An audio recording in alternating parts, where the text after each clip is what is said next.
Hello, my name is George Takei. I'm very happy to be here. No, just kidding. I'm actually here to moderate. So if you can put your hands together for Mr. Flanigan, please come on up, please.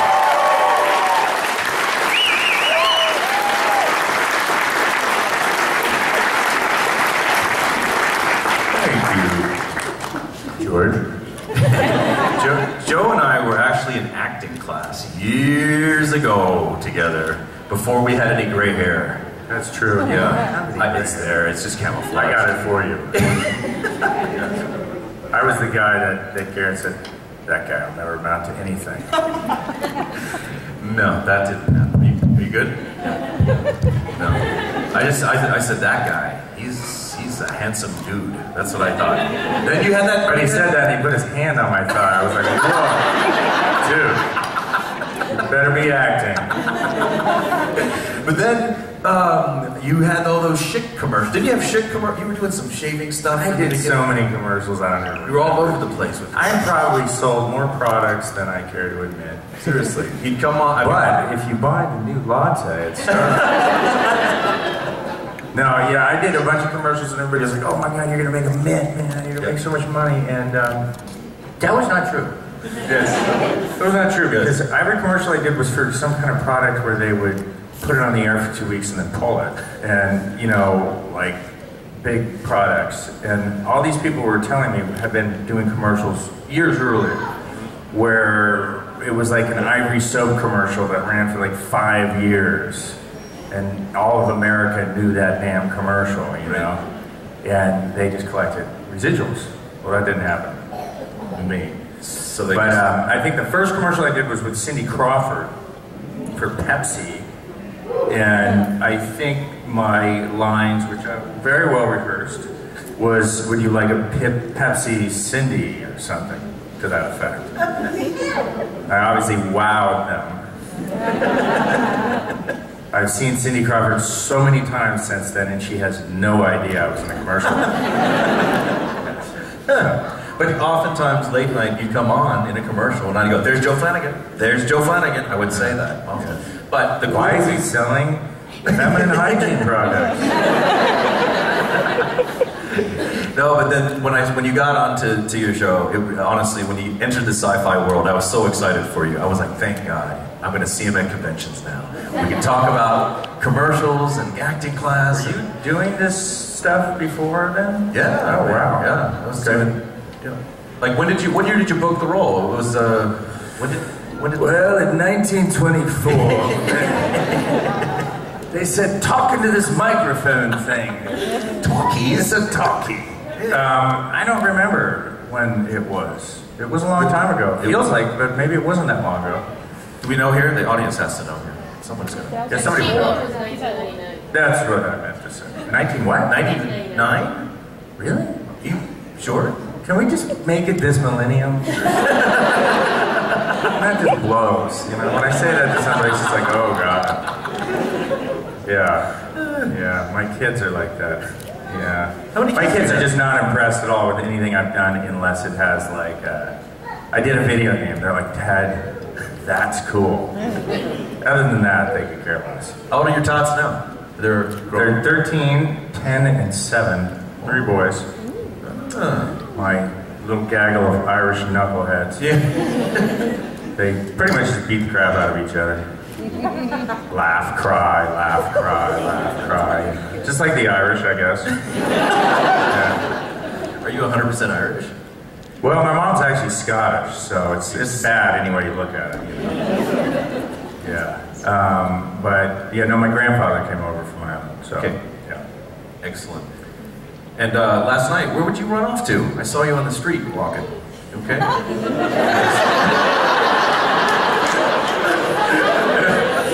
All I know is I was walking into the hotel. Flanigan's walking on the street going like that. I go, hey, that's it. Note to self. Okay. Don't trust Garrett. No, last night I went and I couldn't find a place to eat, and every place I went to, they were booked. It was really weird. And so I finally found a place. Then I was walking home, and I walked into that bar across the street from the hotel. Yes. and I'm sitting there just having some drinks, and was the oddest experience because it was a bar / lounge, nightclub, whatever it was. And then there was an event going on about battered women, raising awareness about battered women, and like these women would get up and say, you know, they'd make these speeches about, you know, their experience personally. And the problem was there was a very bad mix of people. Because you had guys in the bar like, and these women would be like, and then he choked me, and then he and the moderator was like, hey, you in the bar, shut up. This is important. This is important. I'm going to haul you out of here. And she's like, and then my teeth got kicked out. Oh my God. And it was so uncomfortable. So bizarre. I was sitting there like, this is really uncomfortable. I don't want to be here. And then the moderator came up and she said, oh, I love your show. This is great. I got to announce that you're a celebrity guest here. And I was like, no. Bad idea. Not good. Yeah, and so she went up on stage and I left. I was like, you know, I must go. Yeah. You're talking about that one bar, It'd be like right? a Battered Joe conference after that. The bar right across, right? Yeah, the bar right across the street. No, I walked past. The truth is, come on, this is not the right place for a battered women conference. No. Conference, right? You know, it just was not the venue. Yeah. And I wasn't the person to tell her that at the time, so. Yeah. No, I did walk past there. The bouncer looked at me and he goes, hey. I said, hey. I walked on and the other bouncer goes, who is that? And then the guy goes, oh yeah, that's the dude from, and that's all I heard. So, yeah. The dude from the shit commercial. Shit commercial, yeah. Yeah, pretty much. Hey, do we have questions for Joe out there? Okay, yes. I think you're close to that. We can hear you gap of time between you get the award, right, and make your speech after. So last year, Jill Skate was here. Yeah. And she was talking about one time when starting like you and I can't remember who else. He had a few jokes. Don't listen to that. That's my soul. Just screaming right now. There were patches around. And film the whole day before you realized, and anyone else realized. Yes. Were there any other practical jokes that you Oh yeah. Oh God. Was there a serious moment? Would be a better question. No, we were always goofing off, and that particular one ended. We have the patches that say what country you're from, and we thought it would be funny if we switched it one day, and I was Canadian and McKay was American. And we just forgot to switch them back. So the producer came in and he was like, do you realize how much money it cost me to CGI your flags?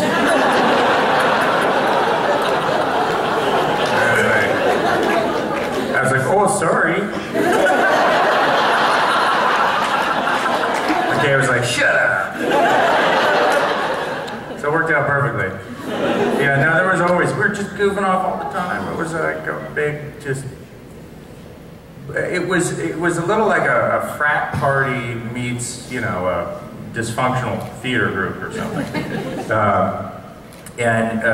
David is hilarious, so he kept us laughing a lot. And Momoa was my roommate, and just, you know, that, I'm surprised I'm not in jail right now. And with Momoa, he's a piece of work because he travels not lightly. The man travels with a lot of baggage. And I don't mean that figuratively, although. And I had the studio got me an apartment on top of this hotel. It was like a 2-bedroom place, and Jason came and stayed with me for like a week or two until he found a place, which obviously turned into like 4 weeks, 5 weeks, 6 weeks. But when he moved in, it was like, I have those hotel rooms are sterile. They're very sterile. And of course, Jason comes in with buffalo rugs, like saber teeth, skulls. You know, I mean, all of a sudden it's like this incredible menagerie of like, you know, I feel like Neanderthal man just moved in. And of course, finally I was like, hey, this is a free apartment and there's no reason we shouldn't just use it. So we ended up living together for over 2 years. And it was great. I mean, he's one of my best friends. Great guy. I question his taste in interior decorating. But I still spend a lot of time with him. Yeah, all those people. I spend a lot of time thinking about all those people, and when we see each other, we love each other, we connect. I miss being able to give shit to people, excuse me. I miss being able to give a hard time to people. And that's all we did. That's all we did. Jason and I were usually the culprits. But yeah, I'll regale you with specifics eventually. I have to see how young the audience is, actually. So the statute of limitations runs out? Yes, precisely. That's my lawyer, actually. Your attorney in the front row. Question? Don't be shy. Okay, can the microphone go on to the back? Thank you. I did this once, you know, that awkward period of time, right? Awkward? Hi. Oh wait, hey, I'm in the middle of a story for God's sake. What's the matter with you? No respect. No respect. Hold, please. James, get a hold of the actor's studio here. Anyway, Arnold Copelson, very famous producer, and he wanted to produce a pilot for me. So I went to meet him, and this guy's a legendary Hollywood producer. And he has an office that I think may be this big. And when I came in, I walked through the front door, and there he is, like, over there. And I'm like, hey, how are you? I was like, I can't keep the smile going, he's so far away. And I realized that was why he had it. You know, it was like walking over coals, like, yeah, you want to meet me? You want to produce your show? All these thoughts go through your head until finally you shake Godfather's hand. So, anyway, had nothing to do with your question. Your question, please? Hi. Hey, wait, I haven't finished yet. Sorry. First of all, I'm from Israel, and I want to tell you that even there I love your series. And what is your favorite part in playing Stargate Atlantis? Did I like selling Pepsi? Let me hear the first part. Was it a little bumpy? I'm from Israel, and even from there Israel. I watched your series, and I loved it a lot. And what is your favorite part in playing the role in Stargate Atlantis? What was my favorite part of playing that character in Stargate Atlantis?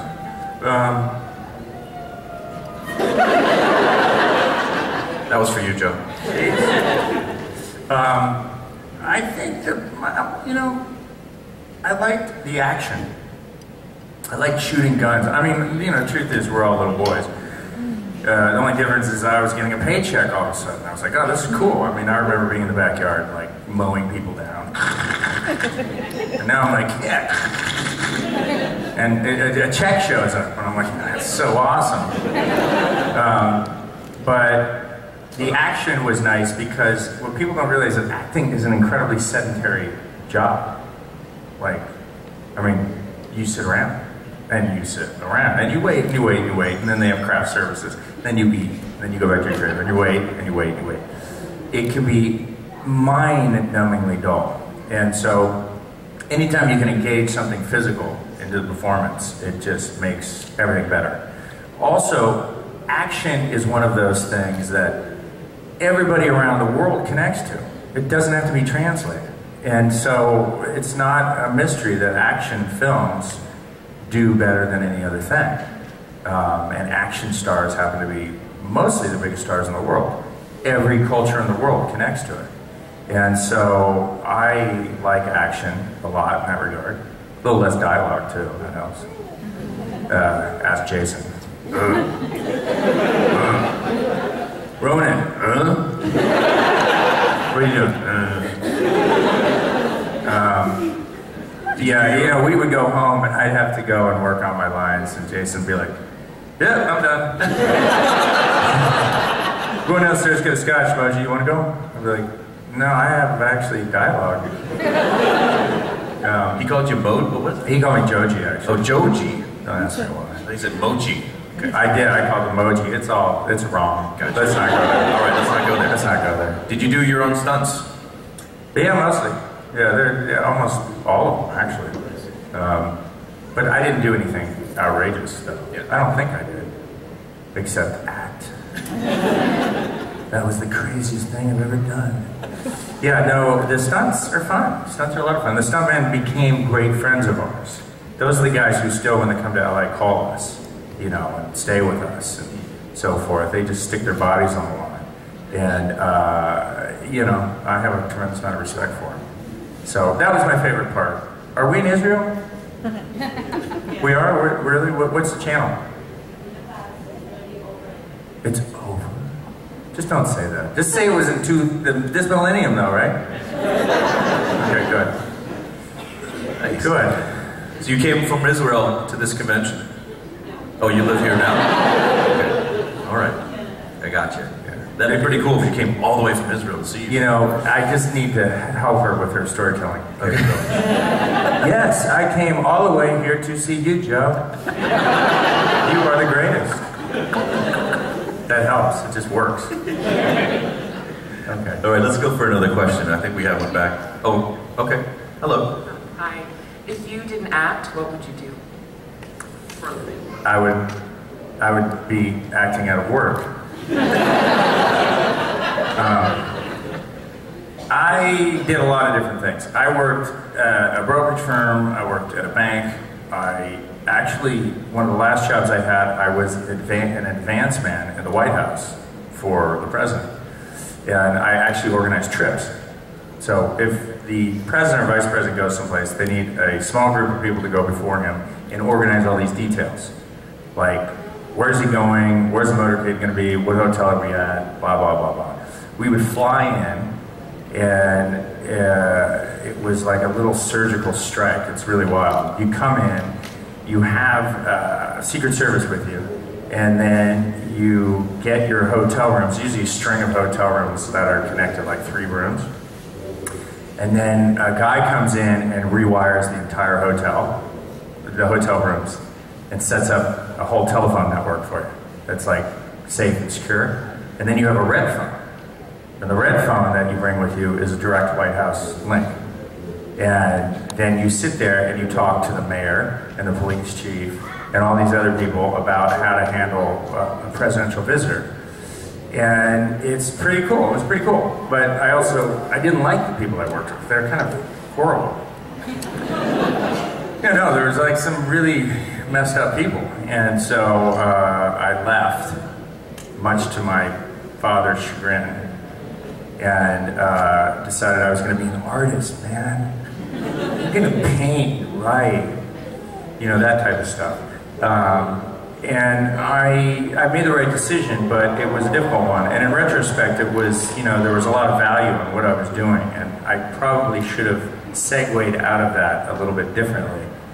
But it was a remarkable experience. So I'm one of those few people in the business that didn't want to be in the business, didn't dream about being in the business, and don't necessarily link my happiness to whether I'm in the business or not.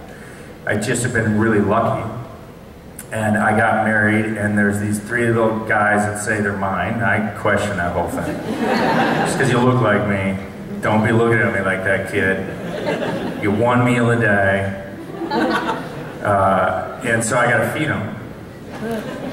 And so I get paid as an actor, and I was like, hey, okay. In the process of that, I've really gained a tremendous amount of respect for it. And I really love actors. Despite what people love to say about how dysfunctional and messed up they are, almost everybody I work with is really interesting and really wonderful company.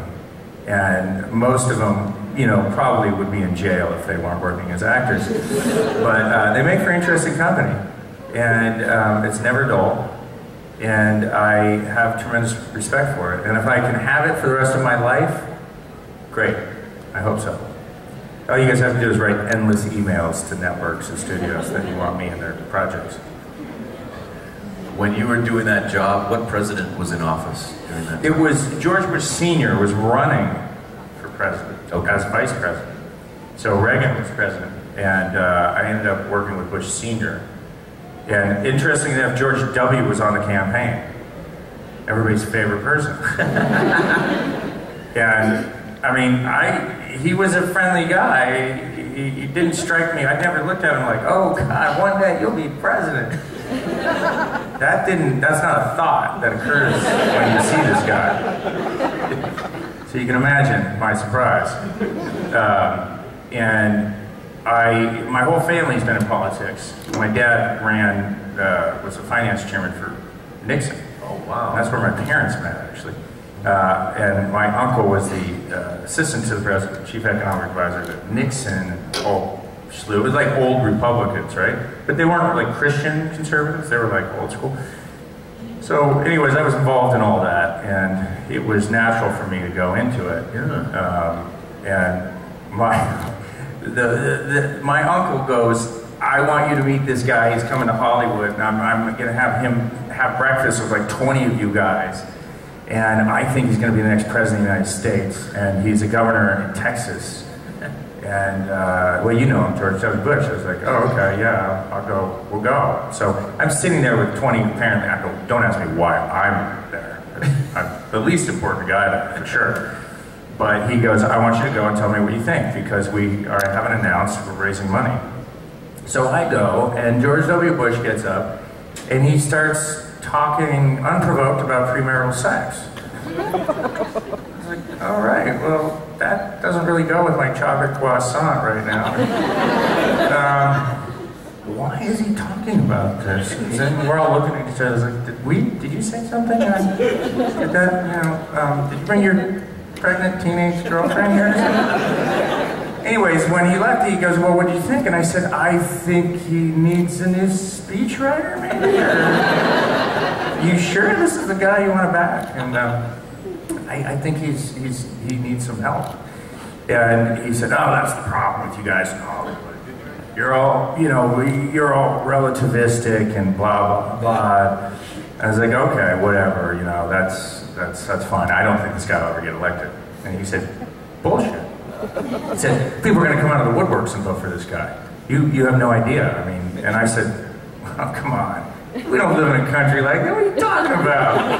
Like Christians coming out of the bush. Nice try. Like 40 years ago, whatever, Uncle Pete. The biggest argument I've ever gotten to him with him. Oh, yeah. Well, he obviously knows the country better than I do. Because I was proven dead wrong. Yeah. Needless to say, I wasn't asked to be in that administration either. So that means you grew up in D.C.? It's science fiction. I've been in science fiction forever. See? I knew it. You grew up in Virginia or Maryland? Or? No, I grew up in Nevada. Okay. Yeah, go figure. Wow. Yeah. It's a prostitution gambling reality. What city were you? Outside of Reno. Holy. Yeah. I used to call Reno the armpit of America. I'm sorry. It was just so... Anyway. Okay, well, that's okay. I mean, Grass Valley, like outside America. That's true. Grass Valley? Grass Valley's nearby. Yeah. It's in California. Yeah. I dated a girl from Grass Valley. You can't get like a hooker and an 8-ball in a cheap motel room in Grass Valley. So I beg to differ. Whatever. Garrett. All right.